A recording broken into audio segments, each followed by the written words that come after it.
Fala aí pessoal, tudo certo? Mais um vídeo aqui no canal no ar. Muito bom dia para vocês. Primeiro, do que eu acredito que vão ser 2 vídeos do dia nesta terça-feira. Tô aqui para falar sobre uma campanha que acabou semana passada até, que foi a do Santos no Campeonato Brasileiro Sub-17. Acho que um pouquinho decepcionante, eu falei no dia da eliminação, né, que foi a derrota por 3-1 para o Grêmio. Acabei falando um pouquinho mais sobre a situação no geral e falei, depois eu faço um vídeo com os destaques da competição. E aqui está, destaques do Santos, né? Claro, a competição ainda segue, vão acontecer os jogos. Hoje mesmo começa, aliás, todos são hoje, né? Todos acho que em horários diferentes, mas todos são hoje lá o mata-mata. O Grêmio, por exemplo, que eliminou a gente, vai pegar o Red Bull Bragantino. Eliminou na última rodada, né? Óbvio. Bom, então eu vou falar aqui 3 nomes que eu acho que se destacaram mais. Isso até é importante pontuar, né? Não significa que outros foram mal, outros foram horrorosos, não. Inclusive eu não vou falar nem a quem foi mal, não. Eu vou falar só 3 que eu acho que se destacaram mais. E 3 boas alternativas ali que também, não que surgiram, mas acho que começaram a ganhar um pouquinho mais de espaço. E, enfim.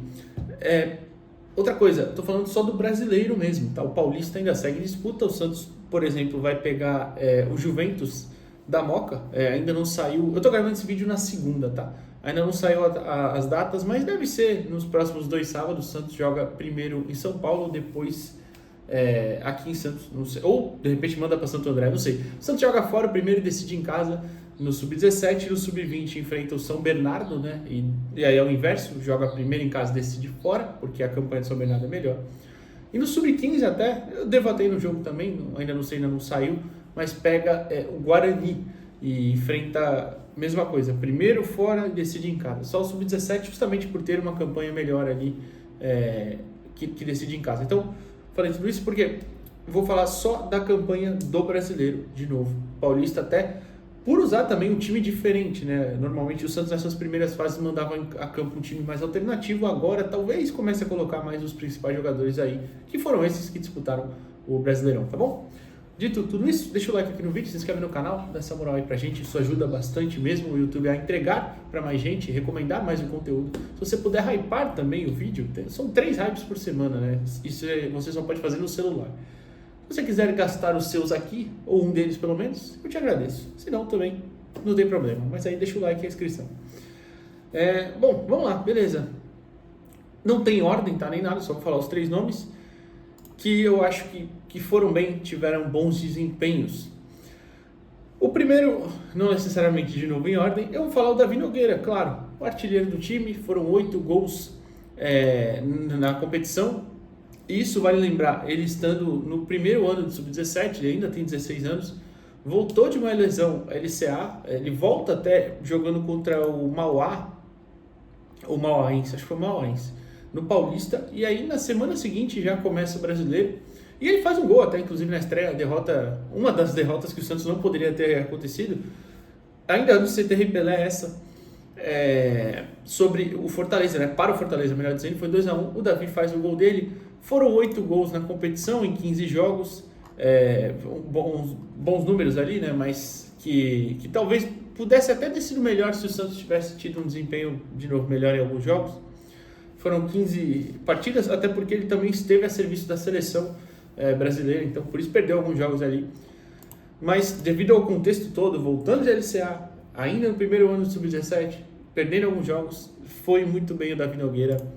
Acredito que ano que vem essa diferença aí vai ser ainda menor, diferença física, diferença de entendimento também, né? Você tem realmente, quando você pula do Sub-15, ainda mais igual ele ficou quase um ano parado, quando você pula do Sub-15 para o 17, mesmo que ele já tivesse atuado algumas vezes, tem aí uma diferença técnica, física e tudo mais, mas o Davi não é como se ele estivesse sentindo muito não, então acho que dá para destacar ele aí.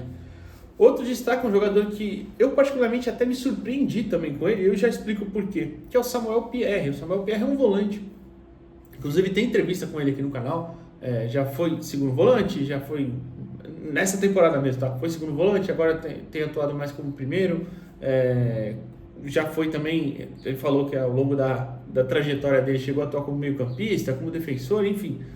mas é um jogador que me surpreendeu, porque ano passado ele não era muito utilizado, né? Ele joga até no Paulista alguns jogos, mas no Brasileiro fica no banco só em um jogo. Eu fui até conferir, eu falei, caramba, estranho, ele realmente não atuava, né? E tudo bem, era aquela equipe que está praticamente no 20 agora inteira, que era uma geração muito boa e estava mais pronta mesmo, então ele era da leva dos meninos que ficava no banco, ou às vezes não utilizado.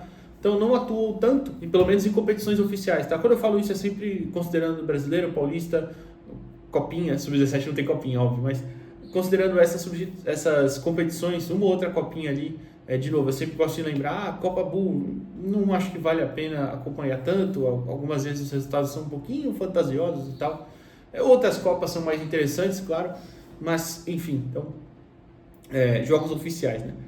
E aí, esse ano, assumiu ali para minha posição, é um camisa 5 ou camisa 8, é que eu gosto dele na base da jogada mesmo, sendo o primeiro jogador. Tem vários gols do Santos nesse Brasileirão que começam com lançamentos dele, ou pelo menos passes mais progressivos, né, dele. É muito bom jogador, disputou os 19 jogos da campanha do Santos, teve um gol e uma assistência, mas de novo, é um jogador mais defensivo ali, e, enfim, tem tudo aí para evoluir e seguir sendo uma boa opção. Gostei muito do Samuel Pierre. E o terceiro que eu cito é o Vinícius Fabri. O Fabri teve uma campanha também bem interessante, foram 5 gols e 4 assistências em 19 jogos. Era o camisa 10 do time, um meio atacante, já falei muito dele aqui. Ano passado mesmo, por exemplo, ele atuava mais no Paulista, né? Até chegar às fases finais, mas ele atuou por bastante no Paulista. Eu acho que ele foi até o jogador que mais atuou no Sub-17 mesmo ano passado. E esse ano, já assumindo um papel um pouco mais principal até desse time, né? Até porque está no último ano agora de Sub-17, né? E tem demonstrado aí uma grande capacidade de finalização, isso já há um tempo, né? Pisa muito bem na área, o chute dele de fora da área, para mim, é uma qualidade muito grande que ele tem. Ele aproveita, normalmente ele sempre aproveita ali, tem uma visão de jogo também bem interessante. É um camisa 10 a ficar de olho aí, gostei bastante da campanha dele também esse ano. E, enfim, então destaco os 3 aí. Agora, antes de passar até para outras boas peças, né, que como eu falei, não necessariamente são surpresas, mas que se mostram aí, acho que vão conquistando um pouquinho mais de espaço, eu peço um momento calmo aqui, que é um momento calmo para um dos principais jogadores desse elenco, que é o Nadson, né? Porque eu vi, acompanhando as partidas, normalmente em casa, eu assisto o jogo no estádio, né? Mas quando o Santos joga fora, eu vejo muito a transmissão, evidentemente. E aí algumas delas tinham alguns comentários falando, esse Nadson é tudo isso, não sei o que e tal. Então é um momento calma, porque o Nadson ainda também, assim como o Davi Nogueira, está no primeiro ano do Sub-17. Ele tem 16 anos ainda, ano passado mesmo ele estava no Sub-15, né? Disputou a final lá que o Santos perde o Paulista Sub-15 para o Palmeiras, né? Se eu não estou enganado, no time do Fabrício Monte. Então ainda é jovem, né? até para a categoria. Mas mesmo assim, por exemplo, ele foi o garçom do Santos junto com o Fabri, com 4 assistências, ainda contribuiu com 3 gols. Ele vai completar 17 anos só em janeiro do ano que vem, tá? Então, assim, calma com ele, é um jogador que é muito interessante, um jogador de muita capacidade técnica mesmo. Fisicamente até senti um pouquinho, eu acho, porque ele é um jogador bem baixinho, né? E ele nem é fraco, tá? É um jogador, fisicamente falando, né?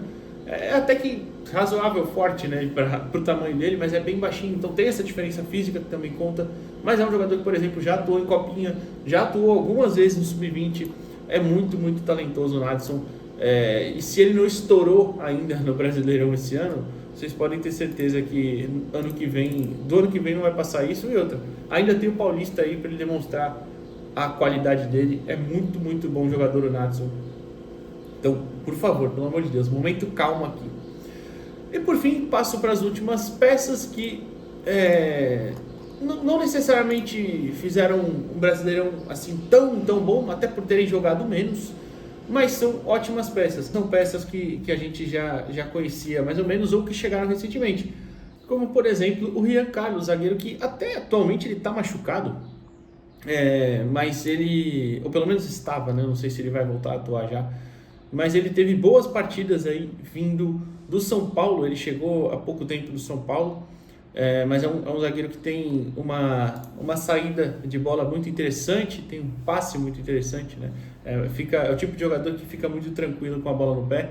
É um zagueiro ágil, acho que às vezes precisa até, talvez, de um pouquinho mais de imposição física mesmo, mas é um jogador bem interessante aí, que acho que se torna uma alternativa. Eu poderia falar até do Guilherme Lemes também, só que o Guilherme foram só 2 jogos no Brasileirão, então acho que dentro do critério de se destacou no Brasileirão, não dava para considerar porque foram poucos jogos, mas gostei do que vi nesses poucos jogos aí, né? Também zagueiro, né? O Guilherme veio do Coritiba, o Rian do São Paulo. O Rian já veio há um tempo já do São Paulo, alguns meses, né? Se eu não me engano, ele chegou no Santos em junho. O Guilherme chegou agora, há pouco tempo. Mas enfim, são aí alternativas. E o Benício, que é um jogador que já está aqui no Santos há um tempo, né? O Benício vem fazendo, né? Inclusive no Paulista, ele é o jogador que mais atuou. Tem alguns gols já, se mostra como ele começa o ano titular até, né, na Copa do Brasil, acaba indo para o banco, depois volta ao time titular, sendo essa alternativa. No Brasileiro tem 4 gols e 1 assistência, né? Teve, né, na campanha pelo menos.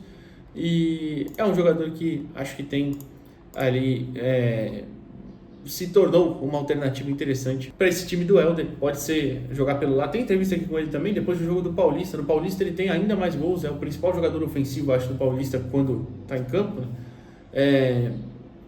Pode atuar tanto pelo lado direito como um meio armador, até alguns momentos do lado esquerdo também. Enfim, é muito bom jogador o Benício. Então é isso, são aí esses destaques do Brasileirão Sub-17. Alguns foram mais, outros menos, mas o Santos teve a campanha ali até um pouquinho decepcionante, eu achei, mas eu não acho que isso foi mais pela qualidade dos meninos ou falta de qualidade. Acho que foram erros de estratégia, erros de desatenção, passando por comissão técnica também, escolhas, enfim. Mas acho que dá para tirar algumas coisas de positivo. Esses jogadores que eu falei, pelo menos eu gostei do desempenho. Não vou falar que foi mal nem nada. Lembrando que sempre o importante é o Santos formar bem e com tranquilidade e oferecer boas peças, o que eu acho que tem nesse caso aqui, deste elenco, tá bom? O que você acha disso? Quem você gostou quando você assistiu o Brasileirão Sub-17? Deixa o like aqui no vídeo, se inscreve no canal e até a próxima, pessoal. Valeu!